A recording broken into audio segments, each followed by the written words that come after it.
Desde 1981, há um local onde o teu futuro se constrói com bases sólidas. Um local de aprendizagem. Um centro para formação contínua. Uma comunidade dedicada ao teu futuro. Uma casa para formandos, profissionais.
Desde 1981, há um local onde o teu futuro se constrói com bases sólidas.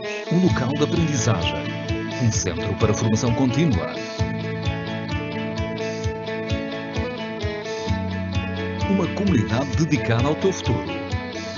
Uma casa para formandos, profissionais, líderes. Para todas as pessoas que querem melhorar competências e conhecimentos. Para candidatos a um emprego qualificado.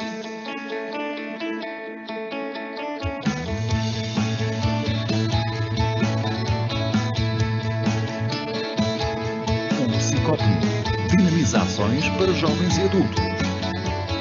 Promove a inserção no mercado de trabalho e está atento às reais necessidades de formação das empresas, num setor da construção cada vez mais global.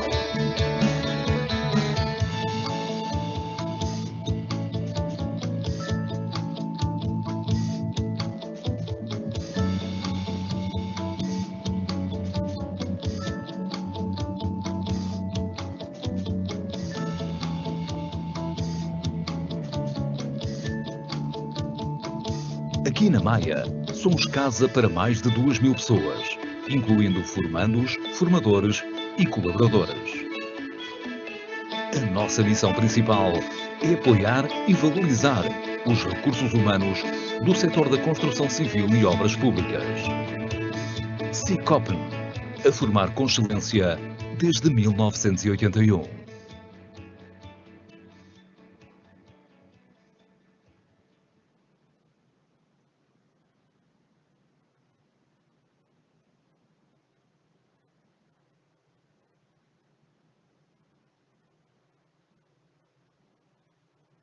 Olá, o meu nome é Rui Valente, sou diretor do Sicopen e venho dar-lhes as boas-vindas ao novo ciclo de webinários.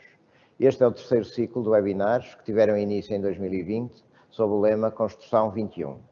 Pretendemos com estes webinários fazer uma abordagem genérica a temas da atualidade, dando a conhecer o Sicopen e o acesso ao nosso catálogo de oferta de formação profissional. 2021 é para nós particularmente relevante, pois completamos 40 anos de atividade. 40 anos ao serviço da formação profissional, quer para os trabalhadores e as empresas do setor da construção civil e obras públicas, mas também para os jovens que perspectivam neste setor o seu futuro profissional. Orgulhamos-nos da nossa história e do nosso legado, mas acima de tudo, queremos projetar o futuro face aos enormes desafios que esta década representa. O programa Portugal 2030 será um dos grandes desafios estratégicos para o país. queremos estar na linha da frente, antecipando as necessidades de formação no apoio às empresas e aos trabalhadores. Desejamos que este ciclo de webinários possa também contribuir para este desafio. Para além disso, podem sempre consultar a nossa oferta formativa disponível no nosso site e nas nossas redes sociais. Obrigado e um bom webinário.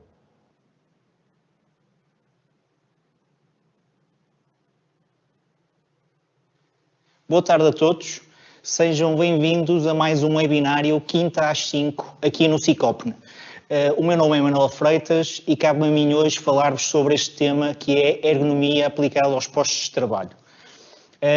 Este tema em si será abordado numa ótica sequencial, portanto, antes de abordarmos a intervenção ergonómica, vamos contextualizar um bocadinho o tema. A ergonomia é uma área de intervenção, é uma área técnica que se encaixa dentro da área da segurança e saúde no trabalho e tem um conjunto de objetivos que são conhecidos, mas que hoje vamos destacar o seu papel na prevenção de lesões musculoesqueléticas. E, portanto, vamos começar por aí. Vamos tentar contextualizar aquilo que é uma lesão musculoesquelética e perceber de que forma é que elas se manifestam nos trabalhadores e que tipo de fatores é que contribuem para o seu aparecimento. Depois disso, vamos fazer a ligação com o setor da construção civil e vamos perceber que tipo de situações constituem um fator de risco para os trabalhadores deste setor e depois sim falaremos sobre uma estratégia de intervenção ergonómica no sentido de gerir estes riscos de lesões musculoesqueléticas relacionadas com o trabalho nas empresas. Ok? Portanto, vamos começar desde já por o conceito e o enquadramento das lesões musculoesqueléticas e vamos desde já começar a perceber o que é que são lesões musculoesqueléticas relacionadas com o trabalho. As lesões musculoesqueléticas relacionadas com o trabalho dizem respeito a um conjunto de doenças inflamatórias e degenerativas do sistema locomotor. Ou seja, é algo que ocorre fruto da atividade que é desenvolvida e que pode afetar diferentes estruturas orgânicas do corpo, em particular músculos, mas também articulações, tendões, ligamentos, nervos e até ossos. E a relação que existe com o trabalho é esta, é que o aparecimento desta lesão musculoesquelética pode ser causada ou agravada pela atividade profissional que é desenvolvida pelo trabalhador e os efeitos em si também estão diretamente relacionados com as condições em que a atividade tem lugar. Ou seja, as condições de trabalho e a forma de realização do trabalho pode ter claramente uma ligação direta com o tipo de consequências que poderão surgir mais tarde sob a forma de lesão musculoesquelética. E qual é o panorama que nós temos a nível europeu para esta temática da lesão musculoesquelética? Vamos tentar compreender aquilo que são as zonas do corpo que são habitualmente mais afetadas. O quinto estudo europeu das condições de trabalho, realizado pela União Europeia, nomeadamente sobre a alçada da Agência Europeia para a Segurança e Saúde no Trabalho, indica-nos que 46% dos trabalhadores referenciam dores musculares a nível das costas. 43% fazem referência a dores musculares nos membros superiores e 30% dores musculares nos membros inferiores. Estas dores podem se manifestar sob variadas formas. O mais usual é surgirem sob a forma de uma dor, de uma sensação de desconforto que se vai acentuando à medida que o tempo vai passando. Mas também pode aparecer sob uma forma de dormência de uma determinada zona do corpo, normalmente nas extremidades, mãos, dedos, mãos, mas também ao nível de outras zonas tipo cotovelos ou até mesmo ombros. Também podem surgir formigueiros e podem surgir sob a forma de inchaços, nomeadamente quando existem compressões mecânicas de forma continuadas em determinados segmentos do corpo. Em termos de estudos, os estudos em si indicam-nos que a situação, com base naqueles dados que eu vos mostrei, que eram relativamente a 2010, mas se fizermos uma comparação com aquilo que é o sexto inquérito europeu para a avaliação das condições de trabalho, verificamos que a situação melhorou entre 2010 e 2015. Portanto, o gráfico que eu vos mostro agora tem barras a cinza que dizem respeito ao ano de 2010 e as verdes representam o ano de 2015. E a primeira constatação que podemos desde logo retirar deste gráfico é que entre 2015 e 2010 houve uma ligeira redução daquilo que são as queixas relacionadas com dores musculares. Os trabalhadores manifestaram menos queixas entre 2010 e 2015. Portanto, a comparação, houve aqui uma ligeira redução. No entanto, saliento dois aspectos importantes. O primeiro diz respeito que a redução não é assim tão significativa. Continuamos a ter mais do que 50% dos trabalhadores a referir que têm mais do que uma dor ou queixa de natureza muscular, o que desde logo é preocupante. As principais dores musculares são retratadas a nível das costas, mas também de forma muito significativa, com 41% em 2015, para ombros, pescoço e membros superiores. Os membros inferiores são aqueles onde há menos dores musculares, pelo menos aquelas que são reportadas. Em termos de representatividade a nível do espaço europeu, nós não somos os piores. Habitualmente não temos tendência para ser os piores. Em algumas matérias, na área da segurança, nem sempre assim o é, mas nesta vertente das lesões musculoesqueléticas relacionadas com o trabalho, estamos dentro daquilo que é o valor da média europeia.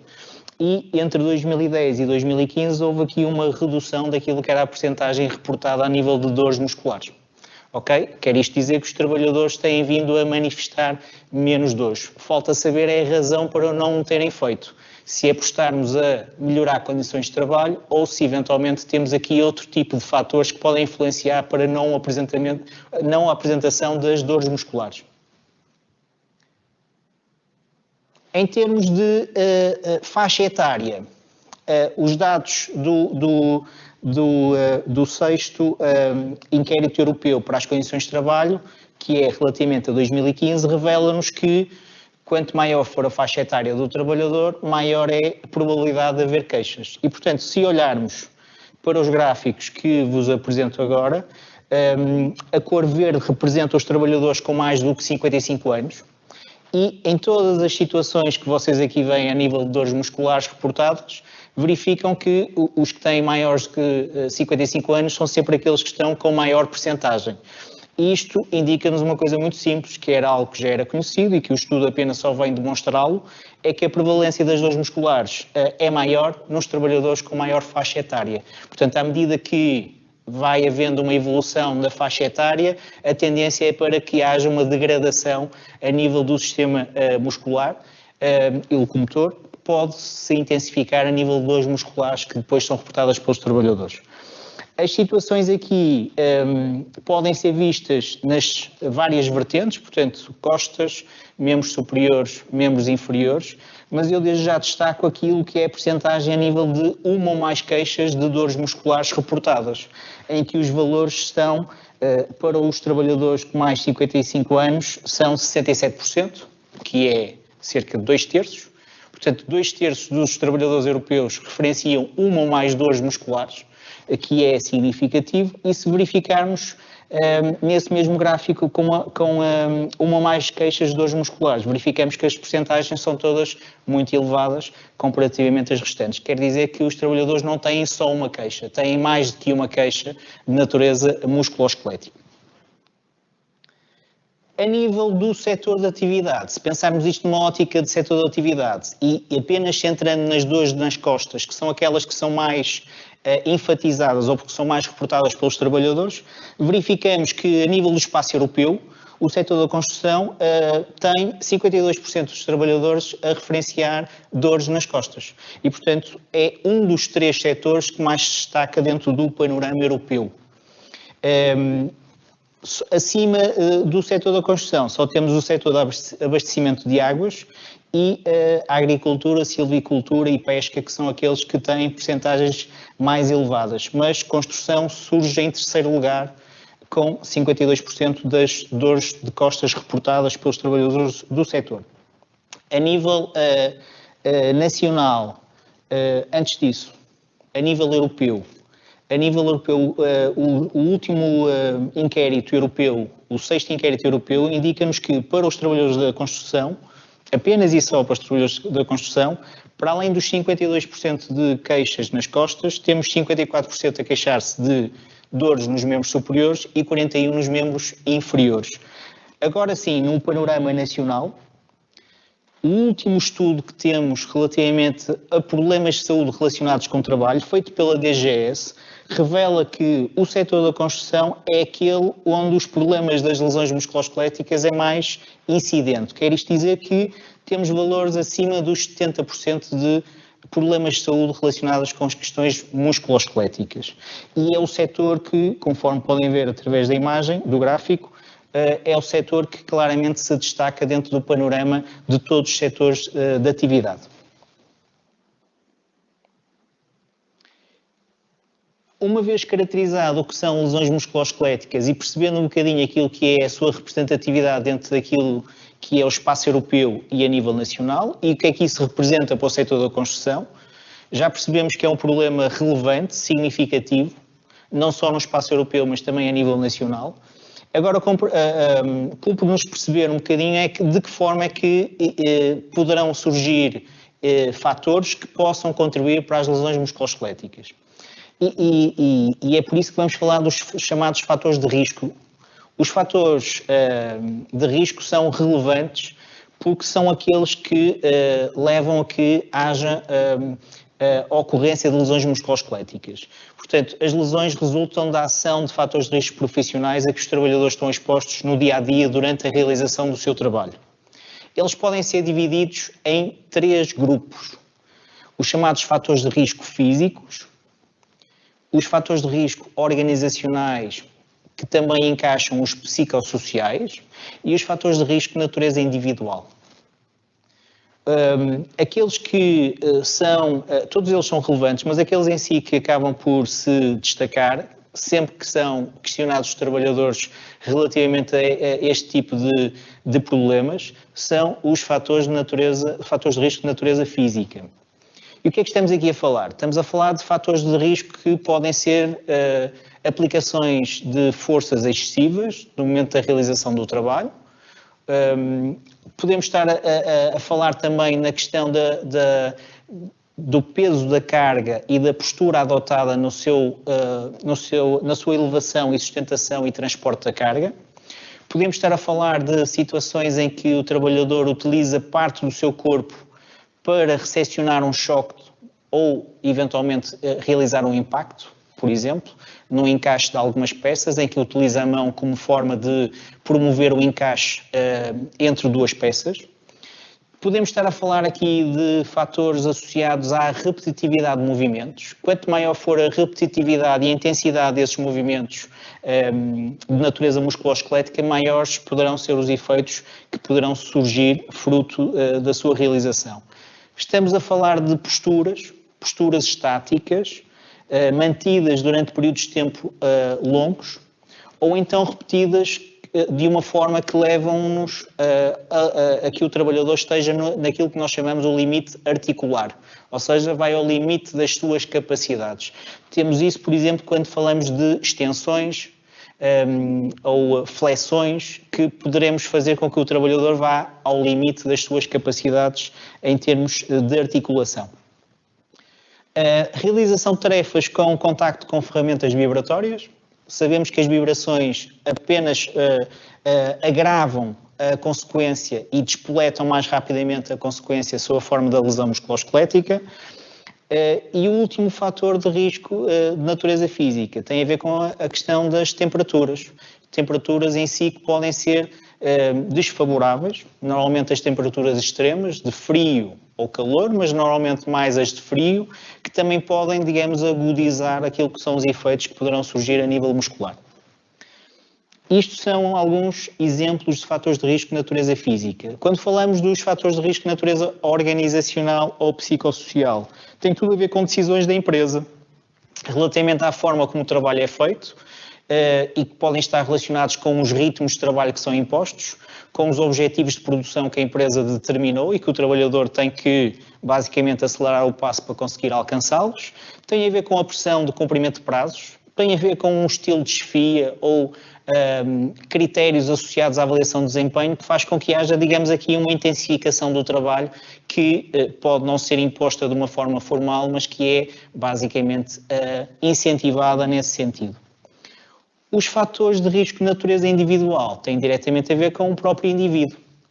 Há indivíduos que têm uma maior predisposição para a ocorrência da lesão musculoesquelética, isso tem a ver com a idade já vimos que é um fator relevante, o género também é um fator relevante, sabemos que a população feminina tem tendência para desenvolver mais patologias de natureza musculoesquelética, até porque há aqui uma combinação daquilo que é a atividade profissional com a atividade doméstica, que aumenta o número de horas em termos de atividade, que muitas vezes acaba por intensificar os efeitos. Tem a ver com o índice de massa muscular, o peso. Sabemos que o peso em si, se for mais significativo, poderá auxiliar, poderá intensificar a ocorrência da lesão musculoesquelética. O seu próprio estado de saúde, pode haver patologias anteriores que já o minimizem em termos de realização de trabalho e que o tornam mais vulnerável. E pode também haver com o estilo de vida, nomeadamente alimentação saudável ou prática ou não prática desportiva, que também pode de alguma forma criar aqui alguma diferenciação e promover mais a ocorrência da lesão. Estes fatores de risco podem ocorrer de forma isolada ou podem ocorrer de forma combinada. O mais usual é que eles estejam combinados. E a situação mais usual que nós constatamos a nível das empresas é a combinação de mais que um fator de risco. Quando questionados os trabalhadores, nomeadamente no inquérito, no 6º inquérito europeu relativamente às condições de trabalho, verifica-se que os trabalhadores enfatizam os fatores de risco de natureza física, aqueles que eu vos referenciei, e quais são os aspectos que eles destacam. Independentemente da região do corpo que sintam dor, quer seja nas costas, membros superiores ou membros inferiores, a tendência é para identificar quase sempre os mesmos fatores de risco, quase todos eles vocacionados para a questão dos fatores de risco de natureza física. Fala-nos de vibrações associadas às ferramentas manuais, que é um dos fatores que lhes provocam dor. Fala-nos de terem trabalhos que os obrigam a adotar posições que são cansativas ou dolorosas, fruto da atividade que desenvolvem, portanto têm por vezes situações de posturas corporais que lhes são exigentes, fruto da atividade que desenvolvem. Fala-nos da movimentação de cargas pesadas, normalmente cargas significativas. Fala-nos da realização de movimentos repetitivos a nível dos membros superiores, que acaba por despoltar problemas a nível de mão e braços. Fala-nos também de trabalhar sentado, embora este não seja uma realidade tanto para o setor da construção, mas trabalhar sentado acaba por ser um fator que é mais recente, fruto das novas tecnologias, mas cada vez mais ele é referenciado por parte dos trabalhadores, também como uma forma de sobrecarga que lhes pode despoltar a lesão. Fala-nos também ainda associado a esta questão do sentado, trabalhar com computadores, laptops, o que quer que seja. E fala-nos também da questão da exposição a temperaturas extremas, em particular as baixas temperaturas. Portanto, estes são aqueles que são os fatores de risco mais usualmente referenciados pelos trabalhadores e que provêm do último estudo que foi feito, o 6º estudo europeu para avaliação das condições de trabalho. Outro estudo feito pela União Europeia, pela Agência Europeia da Segurança e Saúde no Trabalho, que foi publicado, diz respeito aos chamados riscos emergentes. E houve aqui, o estudo mais recente é 2019, mas havia um anterior que era 2014 e que identifica aquilo que são os fatores de risco físico para a ocorrência da lesão musculoesquelética mais reportados por parte dos trabalhadores. E o destaque aqui vem claramente para a elevação de cargas e vem para posturas, posições cansativas ou dolorosas que são adotadas no momento da realização do trabalho, mas também para movimentos repetitivos. O calor, frio ou correntes de ar também é aqui destacado, mas de uma forma menos relevante. Mas claramente são estes 3 aspectos que foram aqui destacados. Em 2019, a situação levou a que houvesse aqui um desdobramento, houve aqui uma redefinição dos critérios e um dos critérios em 2014 foi dividido em 2 para 2019 e ficar sentado por longos períodos surge agora com um lugar de destaque. Ou seja, as novas tecnologias que hoje em dia temos nas empresas levam a que os trabalhadores estejam em posição sentada durante longos períodos e isso já surge aí como um dos fatores de risco físico para a ocorrência de lesões musculoesqueléticas.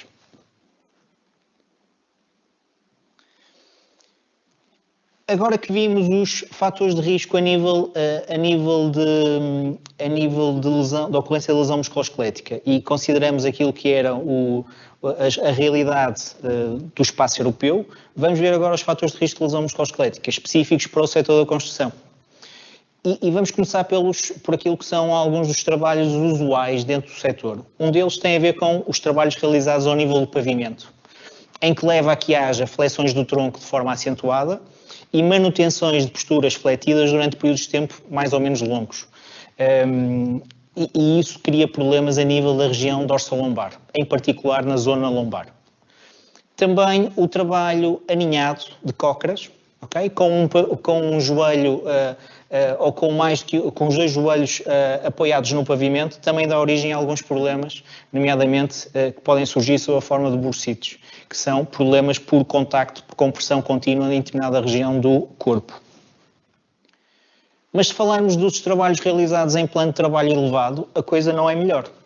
Podemos ter trabalhos a serem realizados acima do nível da cabeça e também aqui pode haver situações de problemas, nomeadamente problemas que estão associados quer à parte muscular, mas também às chamadas bursites que podem também ocorrer fruto das exigências, nomeadamente a nível dos ombros, que é a zona mais afetada habitualmente.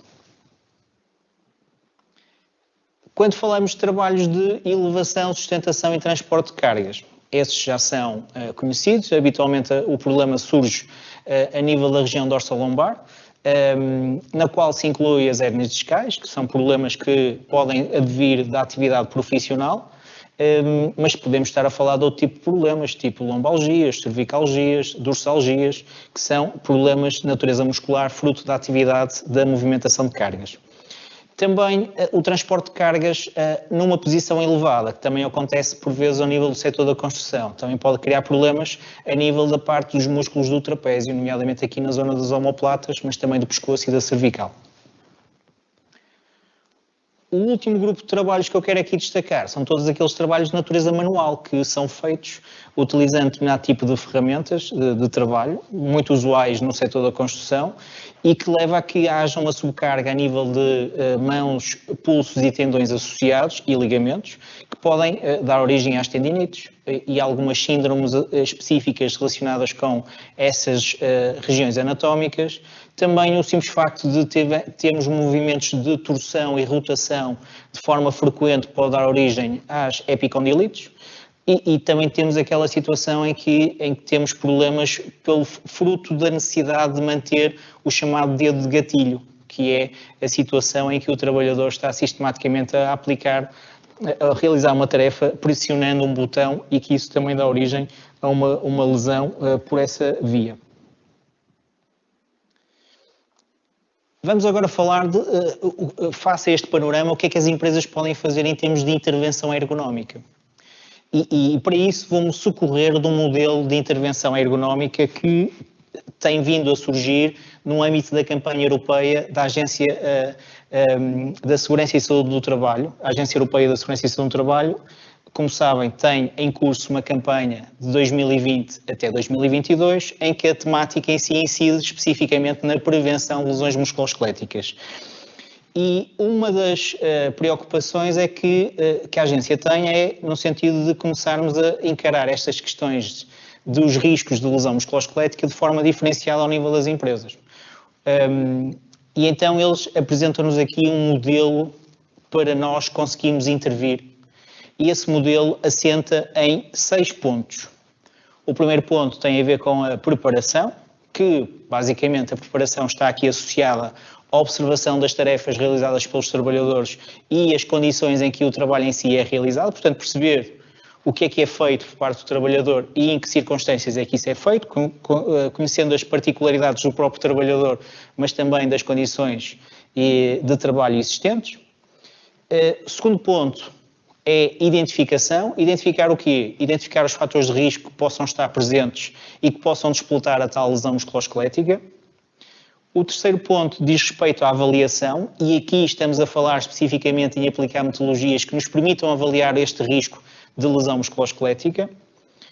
O quarto ponto diz respeito à definição de medidas, portanto, face aos resultados obtidos com base nas metodologias e com base nos dados recolhidos, devemos definir medidas de controlo que nos permitam prevenir e controlar os riscos existentes.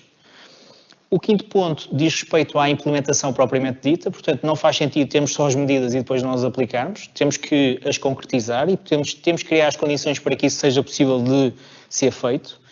E o último ponto diz respeito à verificação, que eu gosto mais de o referenciar como a avaliação da eficácia das medidas implementadas. Portanto, é importante, após a implementação, ver até que ponto é que essas medidas tiveram algum grau de eficácia e, eventualmente, reequacionar aquelas que não tiverem aquele resultado esperado. Este modelo está assente naquilo que, para mim, é o mais importante, que é a participação e a consulta dos trabalhadores.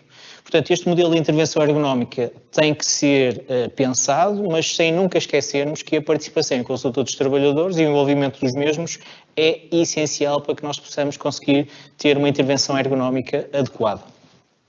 Vamos agora falar um bocadinho de alguns destes passos, em particular os primeiros, até falarmos das medidas.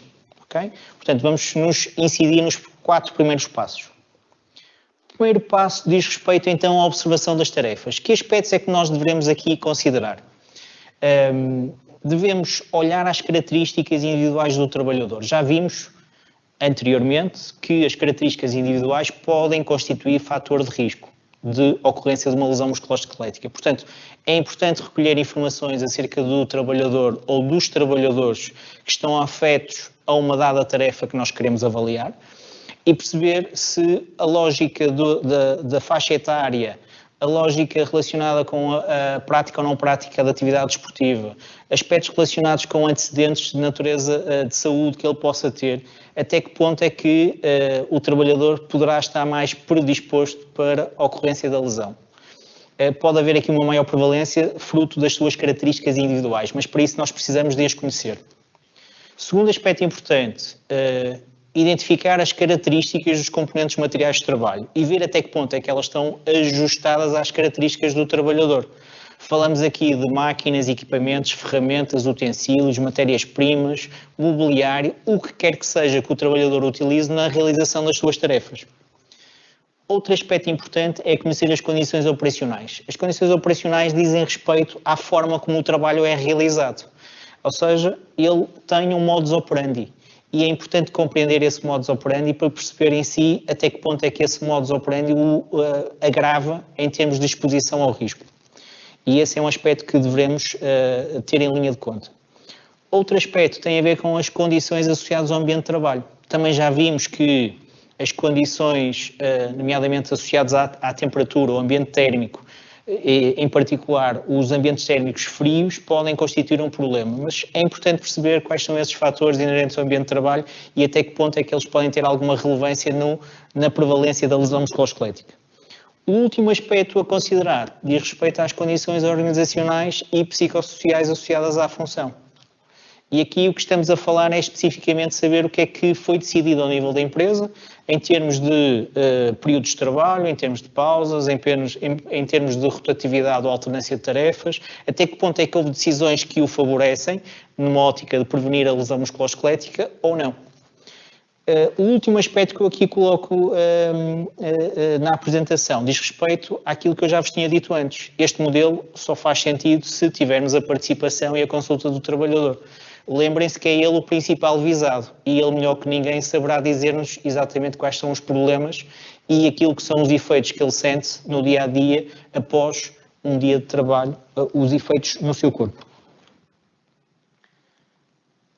Vamos agora falar sobre as metodologias. Que metodologias é que nós poderemos utilizar para avaliar o risco de lesões musculoesqueléticas? Nós temos 3 leques de metodologias. A primeira, que eu vos vou falar, tem a ver com os questionários. Os questionários é algo que poderemos disponibilizar aos trabalhadores a partir dos quais ele vai nos avaliar a sintomatologia musculoesquelética. O que é que está aqui em causa? O que está aqui a ser procurado é que ele identifique a zona do corpo onde dói, com que intensidade é que dói e com que frequência é que essa dor ocorre. E isso ele pode assinalar-nos, pode nos dar informação com base nesses questionários.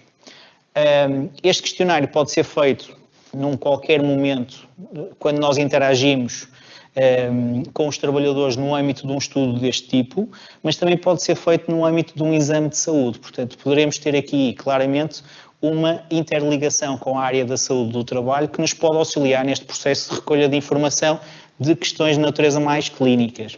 Okay?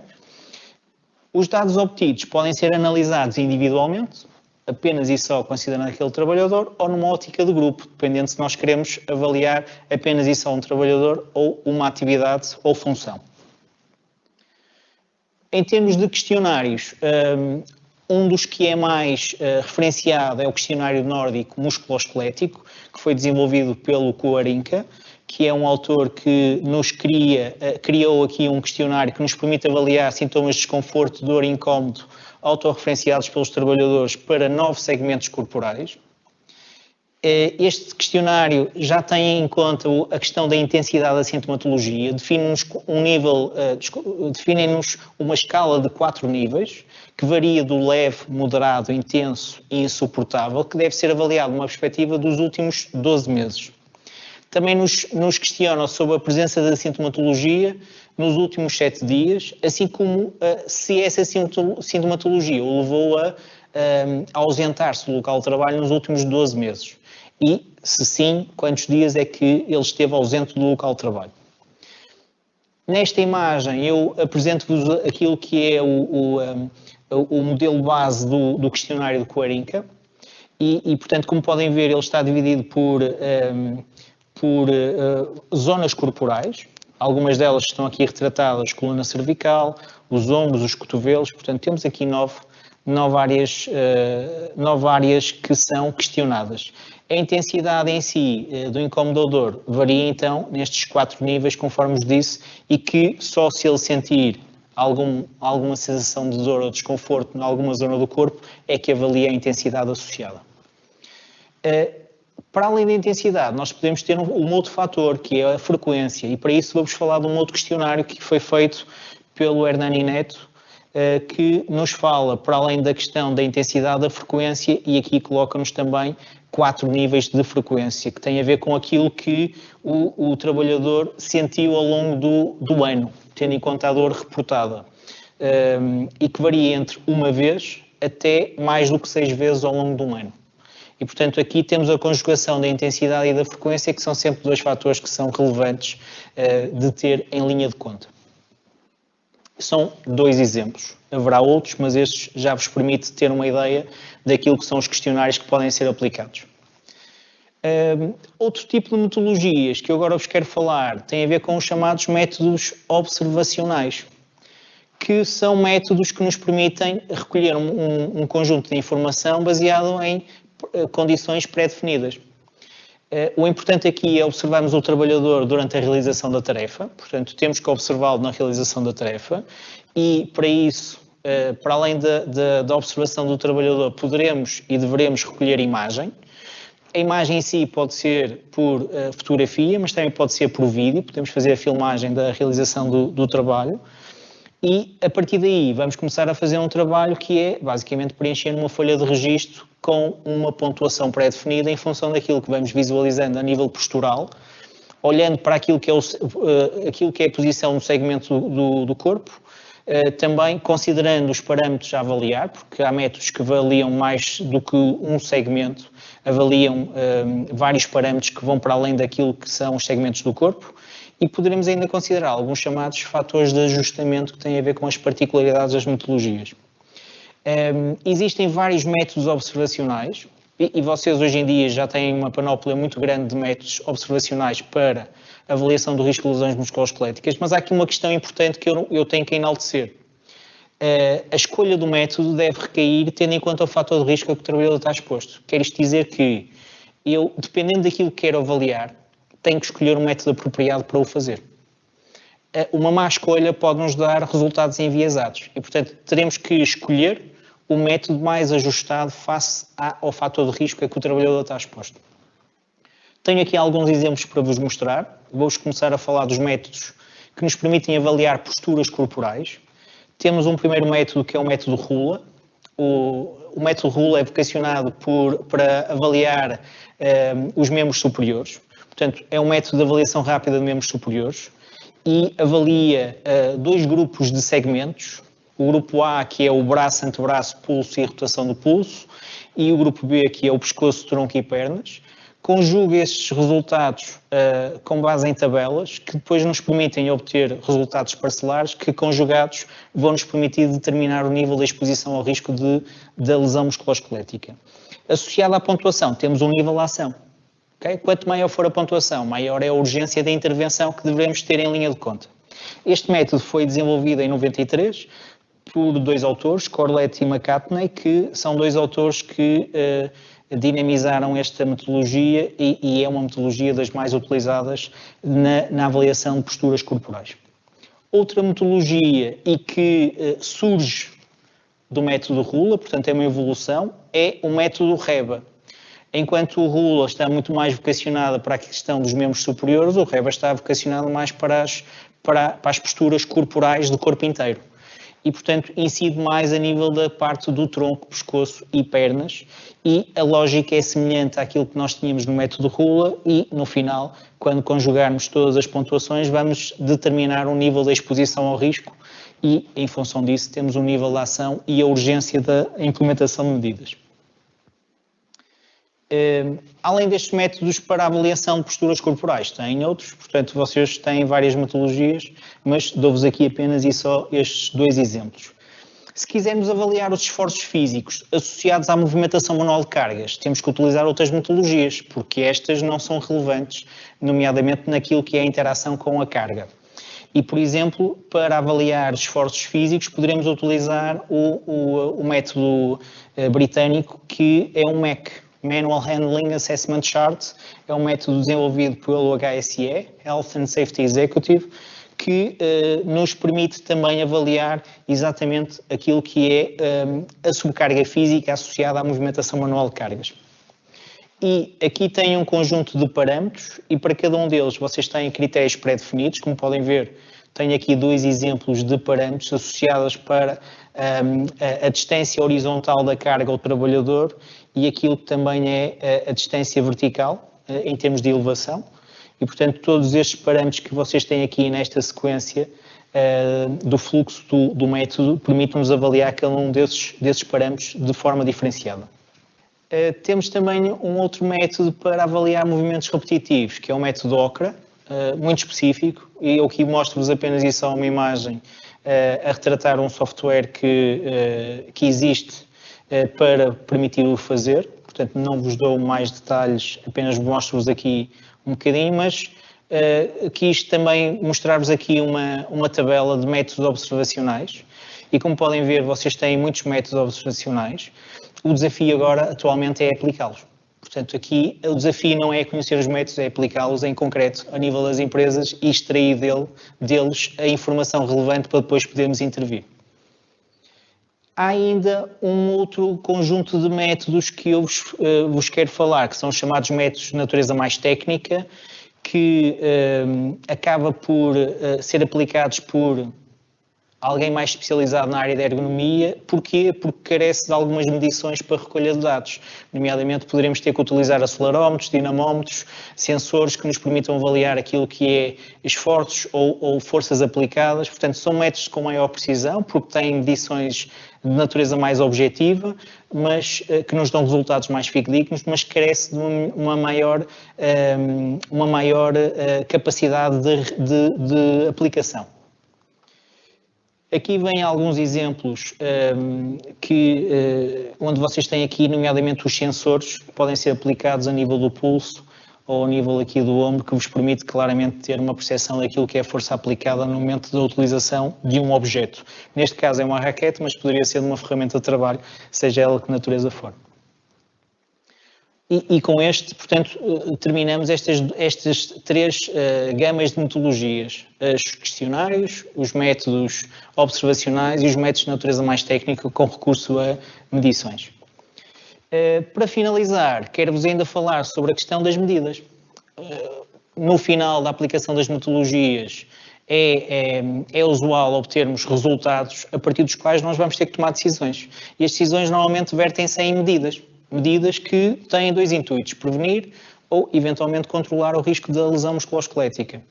E aqui eu apenas quero só salientar o seguinte: as medidas devem ser ajustadas em função dos resultados e em função da análise daquilo que foram os resultados mais relevantes a partir dos vários parâmetros avaliados. Mas há aqui algumas recomendações que eu gostaria de vos fazer no momento da formulação das medidas. Primeira, a definição das medidas devem ter em consideração os princípios gerais de prevenção. Portanto, evitar os riscos, se eles não puderem ser evitados, temos que os reduzir, temos que combatê-los na origem e por aí adiante. Portanto, as medidas devem seguir esta sequência, que é aquela que deve ser tida em linha de conta. As medidas devem promover sempre a adaptação das condições de trabalho em função das características, capacidades e limitações do trabalhador.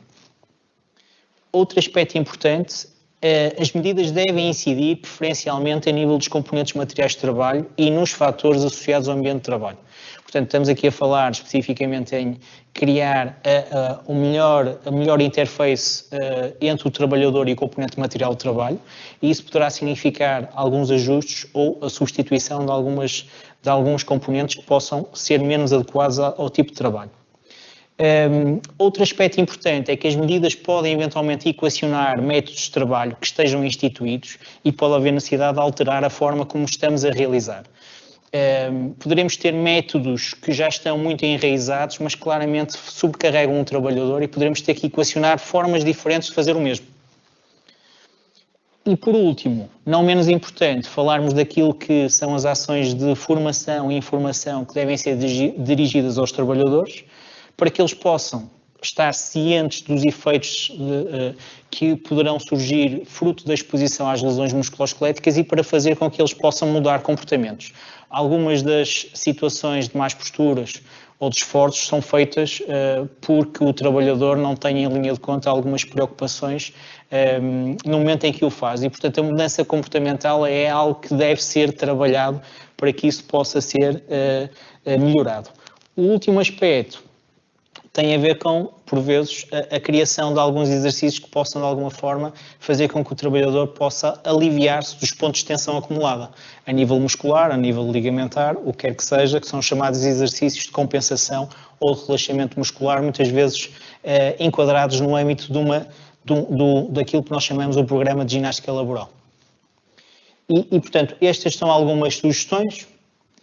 Desta forma, finalizamos todo o ciclo daquilo que é a intervenção ergonómica, daquilo que é importante ter em linha de conta. São algumas sugestões que vos deixo. Espero que esta temática vos tenha despertado curiosidade para aplicar a nível das empresas. Fica a sugestão e espero que claramente tenha sido útil esta informação que vos fui transmitindo no âmbito deste webinar. Estarei disponível para as questões que me quiserem colocar e obrigado por estarem cá e por participarem neste webinar.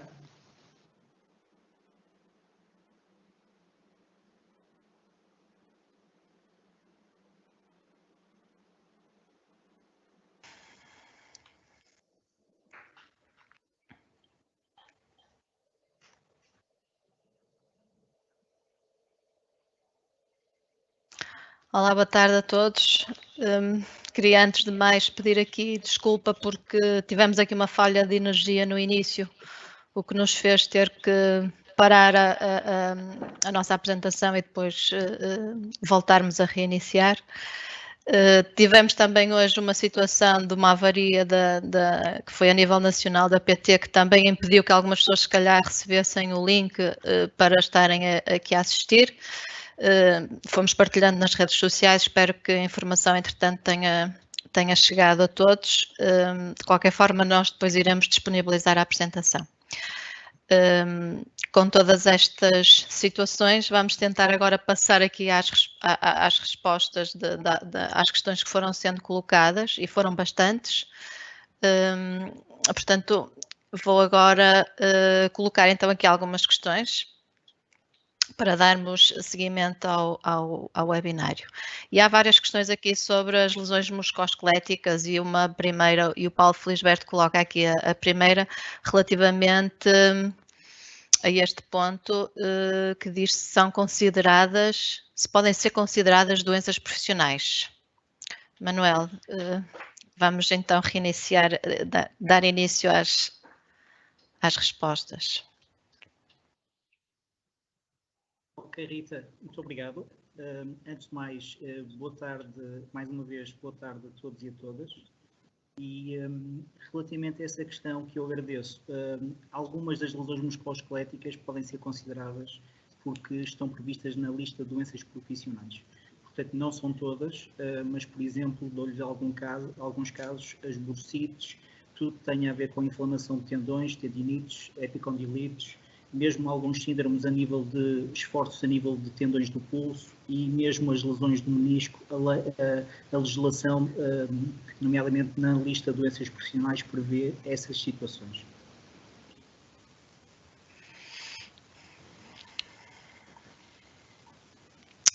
Ok. O Marco Teixeira diz se estes estudos efetuados contemplam apenas o setor privado ou incluem também o setor público?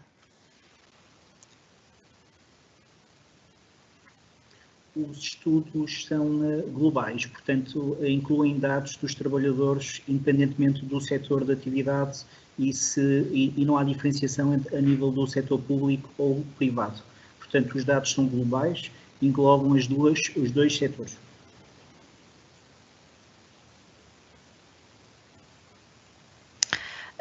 As LMERT podem levar a uma indemnização por parte da entidade patronal?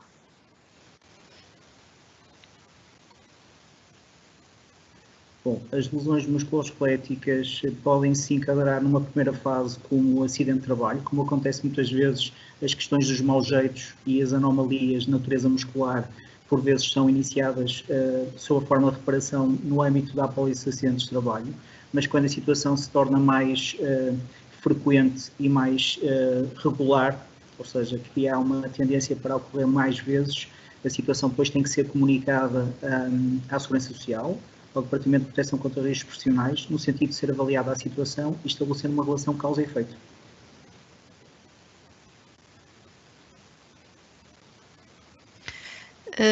Como é que se pode aferir se uma LMERT é devida à profissão?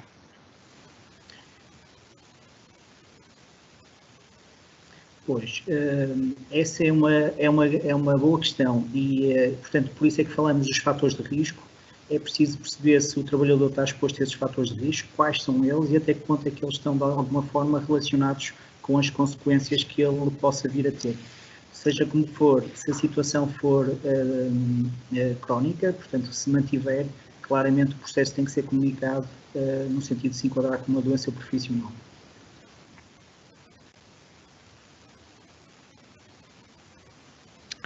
Augusto Lopes coloca aqui a questão, a postura de sentado, além da postura de sentado, as cadeiras também são importantes, certo?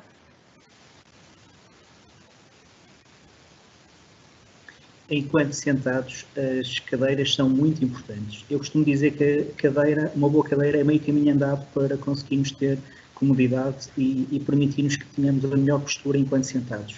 Uma cadeira que deve permitir a regulação da altura do assento, encosto, inclinação do encosto, do apoio dos braços e mesmo outro tipo de regulações que não estamos muito habituados no nosso país, por exemplo, ao nível da profundidade do assento, também é outro aspecto que pode ser eventualmente ajustado.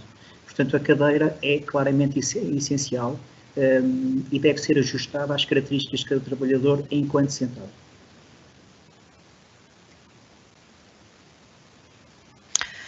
O Afonso pergunta, para quando o exercício de aquecimento antes de iniciar a jornada de trabalho, pelo menos nas épocas frias?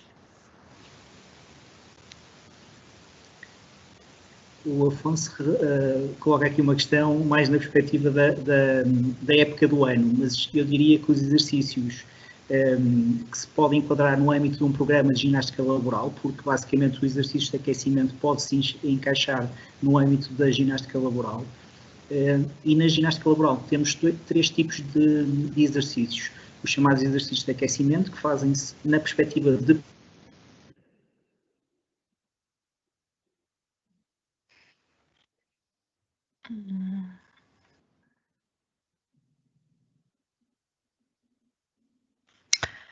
Bem, temos aqui mais uma situação, talvez seja a rede que não esteja a funcionar bem aqui ao pé do engenheiro Manuel Freitas. Vamos ver se conseguimos resolver esta situação. Se houver aqui alguma dificuldade, darmos continuidade. Nós prometemos enviar as respostas às questões que foram colocadas, mas vamos só dar aqui mais um bocadinho de tempo a ver se resolve a situação. Enquanto isso, enquanto esperamos, eu posso já aproveitar para dizer que nós, no SICOPN, pronto, para além de sermos uma entidade reconhecida pela ACT, nós fazemos várias formações na área da segurança, temos outras também que mesmo para a revalidação do título de profissional é importante. Eu estou aqui a ver se o Manuel entra, mas creio que vai ser complicado. Nós hoje estamos aqui com algumas situações, o facto da PT estar com este problema a nível nacional está-nos aqui a prejudicar aqui, de certa forma, o nosso desempenho. Vamos só esperar mais um pouquinho e, entretanto, se não conseguirmos responder às questões, parece-me que estamos a conseguir. Manuel. Olá Rita, novamente peço desculpa por esta queda, mas as ligações informáticas, portanto estas novas tecnologias por vezes criam-nos aqui algumas situações. Mas estávamos na questão, peço desculpa. Do exercício físico antes da jornada de trabalho. Muito bem. Muito bem. Relativamente à questão da ginástica laboral, portanto, podemos ter exercícios de aquecimento, que é para preparar regiões musculares antes do início, os de compensação, que nos permitem a meio aliviar alguns pontos de tensão acumulada, e os de alongamento no final da jornada de trabalho para fazer com que haja um período de recuperação face ao esforço despendido. E qualquer um deles pode ser útil. Um programa de ginástica laboral deve ser desenhado em função do tipo de esforços e o tipo de solicitações que o trabalhador tenha fruto da atividade que desenvolve.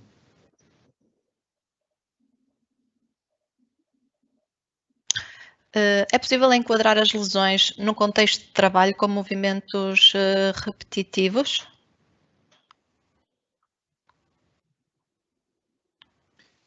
Sim. Tal como vimos, os movimentos repetitivos podem ser um fator de risco que podem contribuir para o aparecimento de lesão musculoesquelética. Agora é preciso perceber até que ponto é que esse movimento pode ter esse potencial de causar um dano. E para isso temos que aplicar uma metodologia, retirar ilações e a partir daí tomar decisões relativamente às medidas e ver até que ponto é que há uma relação causa e efeito.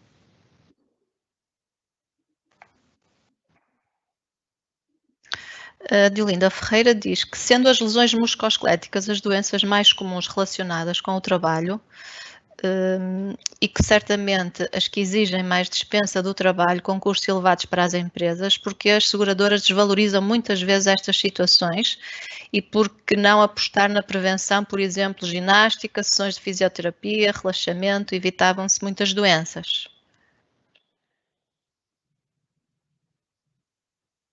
Sem dúvida, as companhias de seguros poderiam eventualmente dar aqui também algum contributo, mas na maioria dos casos não o fazem, embora haja algumas exceções, mas claramente este tipo de medidas que a Diolinda refere, a ginástica laboral e algumas formas de compensação do trabalhador no sentido de conseguir minimizar efeitos, algumas empresas têm vindo a adotar esse tipo de medidas e elas próprias têm vindo a suportar esses custos.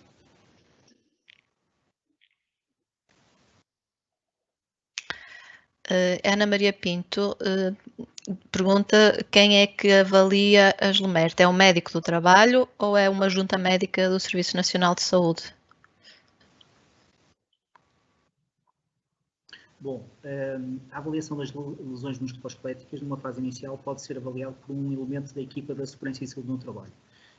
Habitualmente costuma ser técnico superior de segurança do trabalho a iniciar o processo, mas isso não invalida que também não tenhamos a colaboração cada vez mais importante da área da saúde, nesta vertente das lesões musculoesqueléticas, enfermeiro de trabalho, médico de trabalho, e portanto, quanto maior for o envolvimento de toda a equipa, e a parte da área da saúde é muito importante, porque são eles claramente que depois validam aquilo que são as consequências. Portanto, tem que haver aqui um trabalho de equipa. Na perspectiva da junta médica, ela só acontecerá se for declarada uma suspeita de doença profissional, e para isso segue o caso para a Segurança Social, e aí poderá haver a constituição de uma junta médica para a avaliação do grau de incapacidade.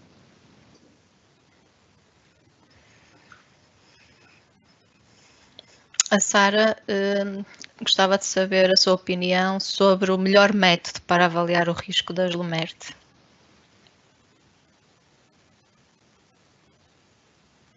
Bom, Sara, o melhor método, há muitos métodos, conforme eu vos mostrei, existem várias metodologias que podem ser aplicadas. O melhor método deve ser aquele que é o mais adequado em função das circunstâncias de trabalho. Já vimos que temos métodos para avaliar posturas de pé, posturas sentado, há métodos para avaliar movimentos repetitivos, há métodos para avaliar esforços musculares, portanto, devemos encontrar o melhor método em função do tipo de estudo que vamos querer fazer para avaliar o risco.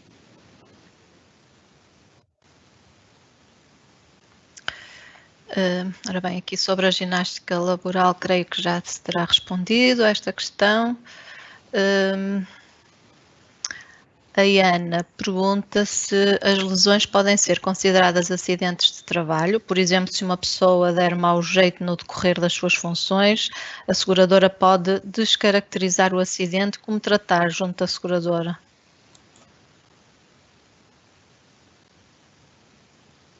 Bom, a empresa tem que participar da situação e claramente a seguradora vai abrir um processo de inquérito no sentido de avaliar e investigar as causas que deram origem a um acidente. Se vier a provar que a situação não tem a ver com uma relação direta com o trabalho ou eventualmente estiver associada a atos inseguros adotados por parte do trabalhador, por não cumprimento de regras ou prescrições que tenham sido estabelecidas quer pela empresa, quer pela legislação ou noutros contextos, ela poderá eventualmente descaracterizar.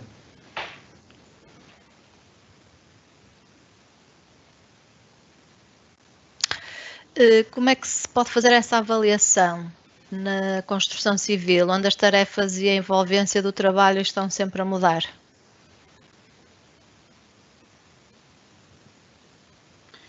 Pois, aí temos uma questão particularmente pertinente. Porquê? Porque as condições de trabalho a nível do setor da construção são muito variáveis. Em algumas atividades de trabalho são particularmente variáveis.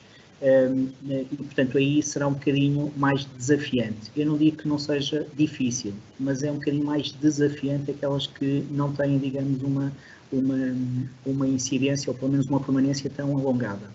Mas existem outro tipo de tarefas que são padronizados e que podem ser feitos em local específico, e aí poderemos claramente fazer esse tipo de trabalhos. Dou-lhe um caso concreto, quer dizer, a colocação de pavimentos ou até mesmo pinturas a nível do plano superior, portanto ao nível do teto.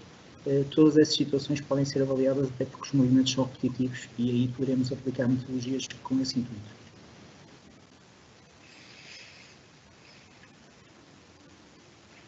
Temos aqui também algumas questões, várias pessoas que fazem a questão sobre a metodologia mais adequada a aplicar aos trabalhos da construção.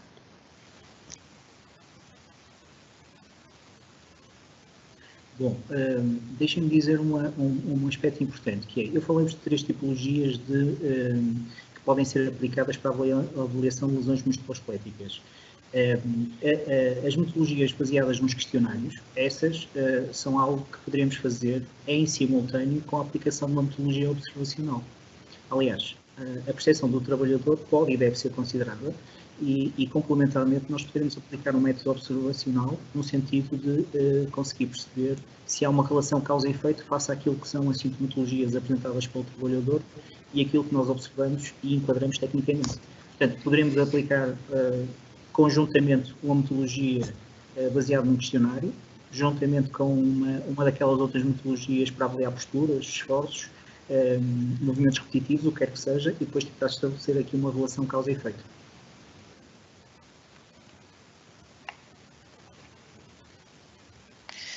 Miguel Rocha pergunta como fazer essa avaliação na construção civil, qual é a metodologia mais adequada a aplicar para os trabalhos da construção, se for comprovado a LEMERT como doença de trabalho profissional?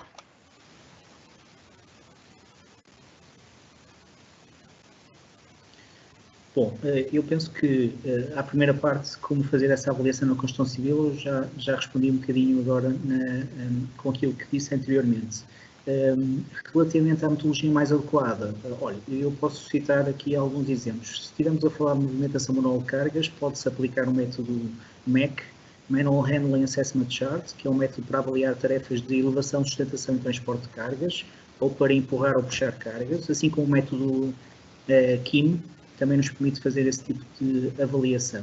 Se estivermos a falar da questão de posturas, se tivermos uma postura, digamos, padronizada no mesmo local, que no setor da construção é muito pouco usual, se isso acontecer, ele regula. Se for uma postura um bocadinho mais diferenciada e não programada, portanto, muito diversificada, poderá ser um método REBA.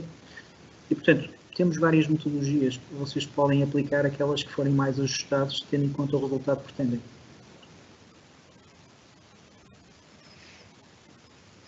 Ok, obrigada. Existe algum programa informático para realizar e avaliar?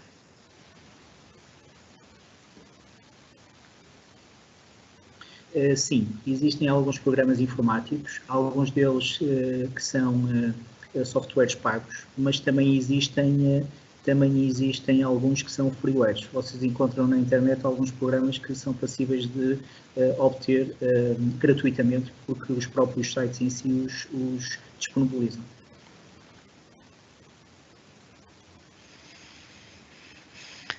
Vamos então, vamos responder aqui a uma última questão, haveriam mais, mas pronto, para nós mantermos aqui os nossos padrões e o nosso tempo que dedicamos a isto, mas comprometemos, depois iremos responder noutra altura por escrito, irá ficar disponível.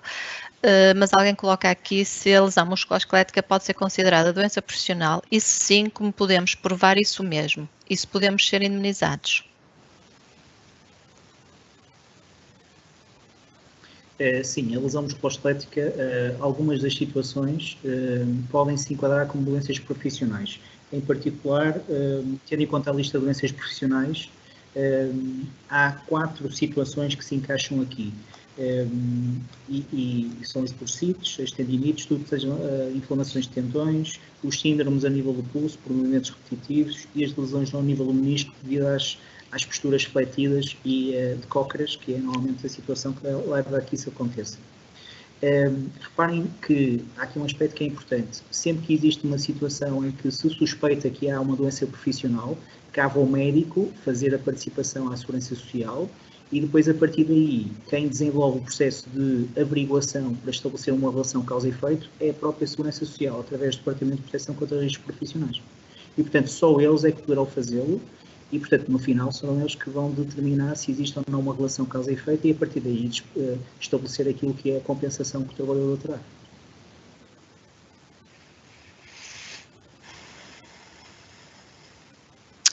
Bom, vamos dar então por encerrado este webinário. Agradecer mais uma vez a paciência de todos. Hoje tivemos várias interrupções não causadas por nós e nós estávamos com grandes expectativas porque acusamos aqui um bocadinho a pressão do número de inscritos, que foi muito grande. No entanto, acho que também foi extremamente esclarecedor esta apresentação do Engenheiro Manuel Freitas. Agradecemos desde já a disponibilidade. Sei que já me deu a indicação que vamos poder divulgar a apresentação, portanto, vamos poder partilhar o PowerPoint que foi utilizado nesta apresentação. Resta-me dizer que temos variadíssima formação no SICOPN relativa a esta área da segurança e que complementam, de certa forma, esta área da ergonomia no posto de trabalho. E agora vamos nos preparar para o próximo webinário, que será no dia 25 de fevereiro, sobre a legionela. Este vai ser numa quinta, mas às 6, porque o Dr. Paulo Servo não tem disponibilidade mais cedo. E vai ser sobre a legionela e quais as medidas de proteção a adotar nas empresas. Prometemos também, rapidamente, disponibilizar já os próximos temas, que já temos mais ou menos definidos para março e para abril. E assim que tudo esteja acertado, vamos disponibilizar. Continuem a seguir-nos, acompanhem as nossas redes sociais, o nosso site, tentamos sempre colocar toda a informação sobre a nossa formação. Agradecemos mais uma vez, até ao próximo quinta às 5 e esperemos que sem cortes de energia. Muito obrigada pela atenção de todos, obrigada, boa tarde.